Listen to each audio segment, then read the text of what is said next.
Morning, ladies and gentlemen. Thank you very much for this opportunity to be here. It's a pleasure and an honor, and I'm delighted to see your campus and so many enthusiastic people on a Saturday morning. It's heartening to speak to so many people who have their eye on the future, because ultimately all of you are going to leave this cozy campus fairly soon and discover an interesting world out there. Those of you who have had work experience and those of you who hear carefully, as some of you have not, the speeches from those would have understood that the world is changing. And I think the nature of the ecosystem and the nature of the world of business is changing. I'm a bit of a dinosaur in some senses because I belong to a past when I started my work as somebody who helped government to decide the prices of commodities. So I worked in an organization which is now fortunately dead, called the Bureau of Industrial Costs and Prices, which defined at what price manufacturers could sell jute, paper, tires, all kinds of things. So can you imagine a time when the government, central government, decided at what price you could sell several products? So those days have gone, and you're living now in a new world. And this world is the world that you guys are going to live in. How many of you are prepared for it? How many of you recognize that the ice age is over and a new age has started? How many of you are ready to cope with it, with the harsh sunlight? So there are 10 ways in which I think the global ecosystem as far as marketing has changed. And most of them have to do with one major change. And I'm just describing these 10 changes on the fact that the world we're now living in is digital, depending on your image, depending on your product. The third way the global ecosystem has changed is something I talked about, that HR practices have changed. So what you think is confined to the campus is actually broadcast to the world. Recruiting, as I told you, is no longer confined by borders. There is no such thing as recruiting within your borders. The fourth change is that the mass market is being replaced by the mass existence of niches, niche markets. So niche markets are the future. And this is seen happening in retail as well as in one other industry which has changed completely, which is the business of broadcasting music. So today you have music stations where you can get songs in practically any genre that you want and are interested in. So it is not about marketing one kind of music. It's not about Hindi remixes alone. Depending on your taste in music, you can access, and there is a market which is growing very rapidly, which is a niche market. So niche markets are the mass markets of tomorrow.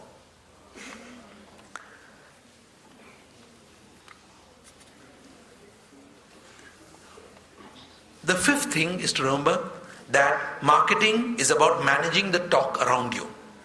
So it is the buzz around you that matters. Is it a positive buzz?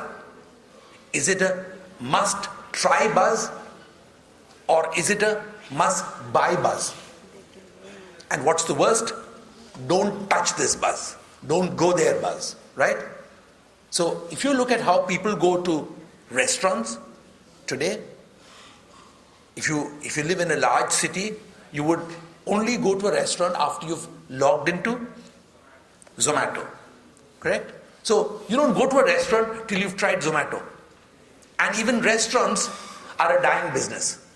We don't know this yet, but there is a new product which is already on the way, which is considered in America the restaurant killer.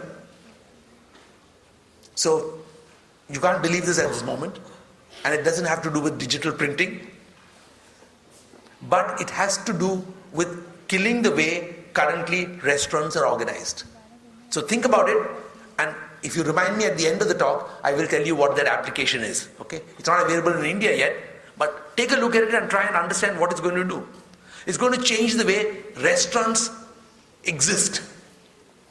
So if you're in the restaurant business, or if you have written down as one of your choices as a job which involves being in the restaurant business, imagine a future where that is going to be questioned.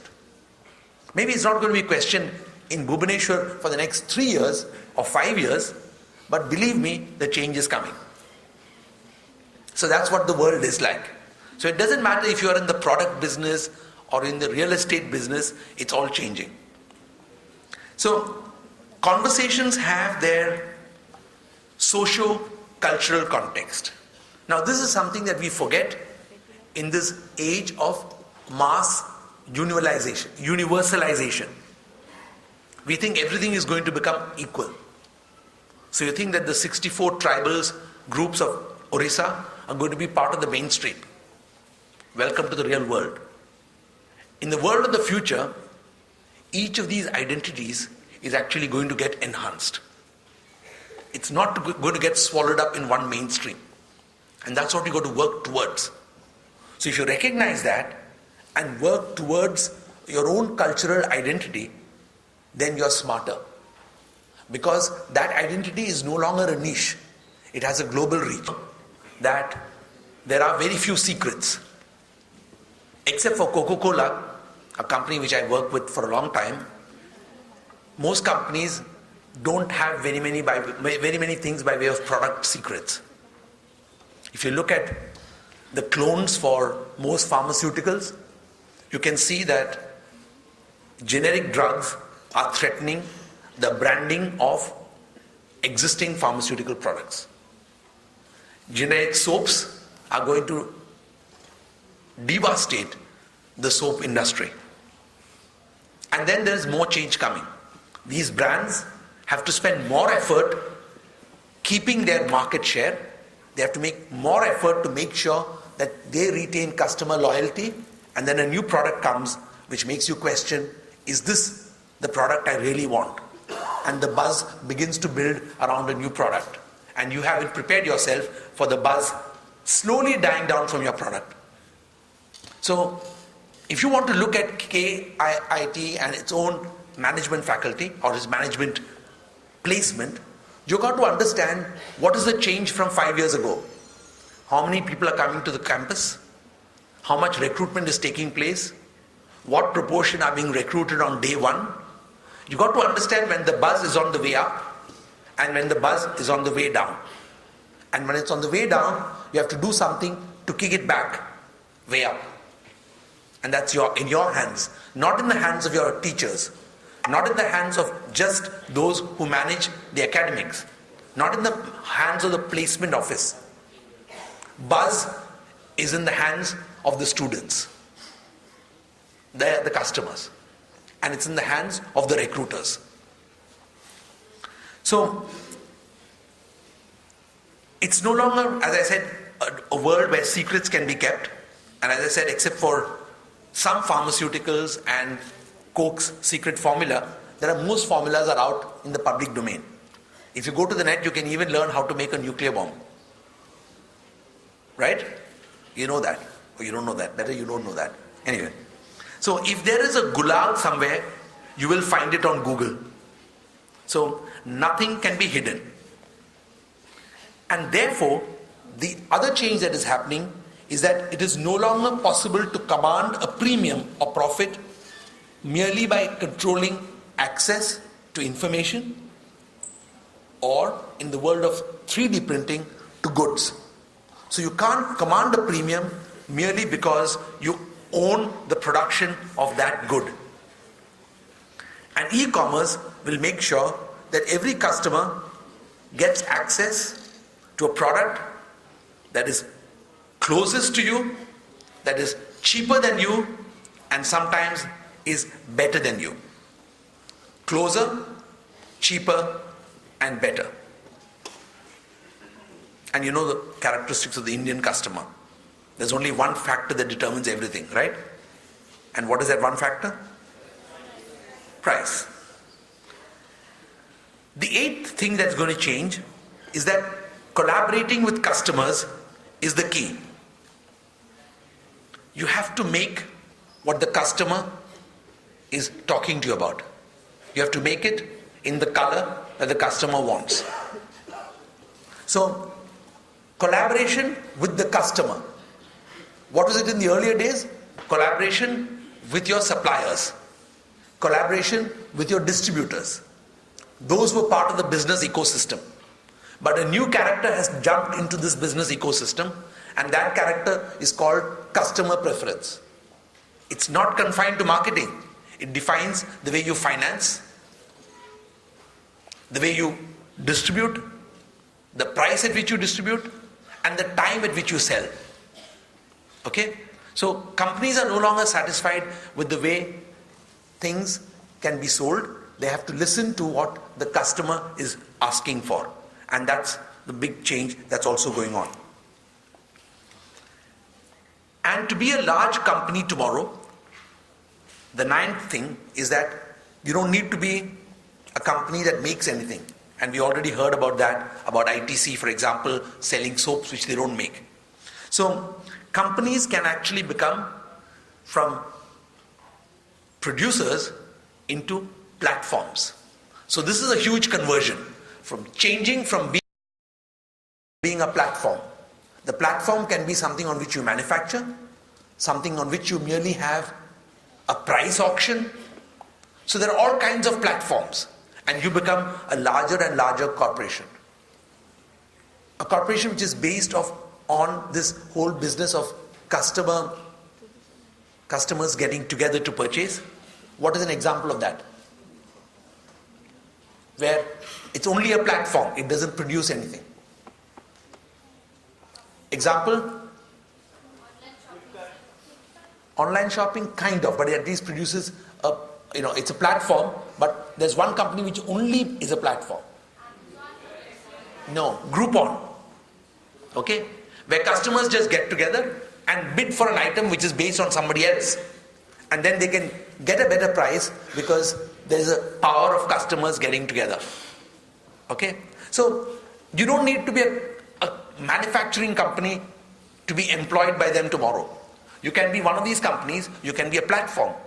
And that's where the greatest opportunities could exist.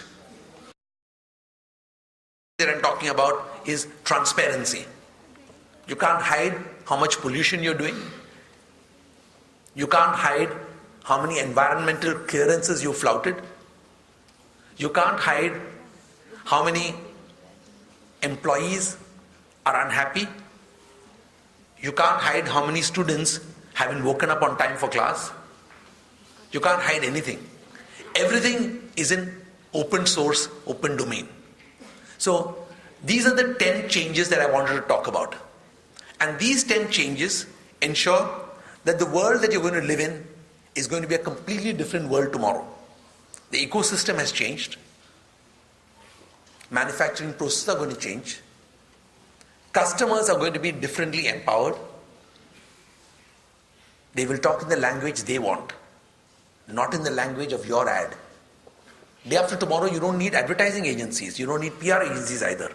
We recognize this in the company, and today the fastest business within our own company is the digital engagement business.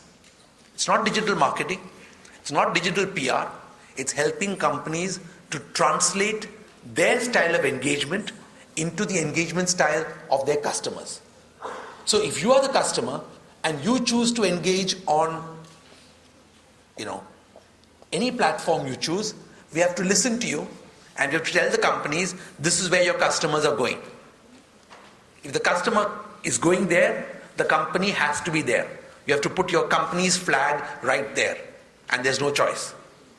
So companies can't master all the languages, therefore we continue to have a role.